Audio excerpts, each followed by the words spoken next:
Now that I've been inundated by dozens of these small yellow strips, we're going to have a few questions from the audience. For this, I'd ask that the candidates be kept to 1 minute. We won't shut off the mic on you. Unless you go to 2 minutes. Then the first question, and we'll address this to Charlie Summers first. What are your thoughts on the McCain-Feingold bill and its limitation on free speech? And does it take power away from the individual's choice to spend money on their money to further their own beliefs? Well, on the McCain-Feingold, on the whole campaign finance issue, now you talk about paint with bold colors, okay? Look, I'm of the mind that we should throw the whole system out, because all it does, it's like the IRS, it makes liars and cheats out of everybody. That every time they pass a new regulation for campaign finance, there's another way around it, and another way around it, and another way around it. And every year, or every 2 years, when they pass that, they tell you it's going to be better, and it's going to be cleaner, and it's going to be this, and it's going to be that. But you always get around it. You always get around it. You know, I really think it's almost to the point where we need to go back to the future, where what we should do is remove the limits on campaign contributions, and with two stipulations. Two stipulations, that every candidate for federal office should establish an account with the Federal Election Commission that all monies are deposited in. And all monies that you receive are to be reported on the internet within 24 hours of receiving them. So the American people can go on the internet and see where their politicians are getting their money from, so they can make an informed decision. I think if we try to dumb this process down, we try and pass these laws and regulations and say, oh, it's better, and people say, oh, okay, yeah, it's better. But you get the same thing every time. You know, they say the definition of insanity is doing the same thing over and over again and expecting a different result.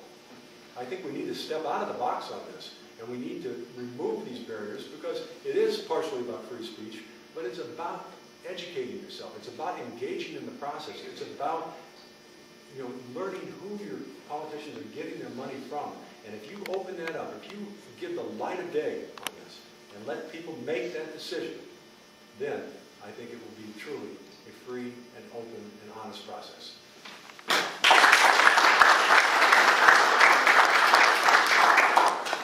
This one is close to my heart, just because I'd never run for political office before. And when I went down to Washington, D.C. last year to speak to the powers that be, they said, well, go out and raise $100,000. So I don't know that many people. And do it in increments of, you know, $50 a piece.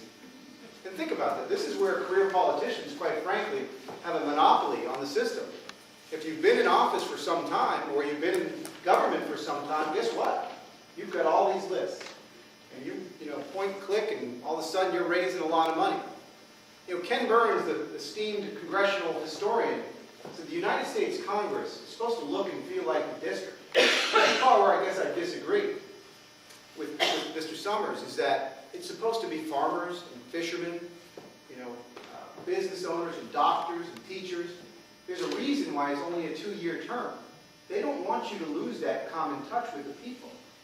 And this is the first obstacle to getting it back to truly of, by, and for the people. How many people in this room would run for the United States Congress if I told you, go out and raise $100,000 and raise it all in $50 increments? You're like crazy. And then, you know, don't take any income while you're doing it. I can see why everybody calls me brave and bold. And having worked in sales for some time, I'll tell you, this is a much tougher environment. But the true part that I enjoy, which is doing this and coming to your place of business, your place of worship, and your place of work, and shaking your hand and meeting you, is detracted, because I've got to be on the phone trying to, you know, raise a nickel here and there. The biggest irony to me is the Portland Press Herald called me a couple of weeks ago, Shelley Pingree raised $55,000 in one day.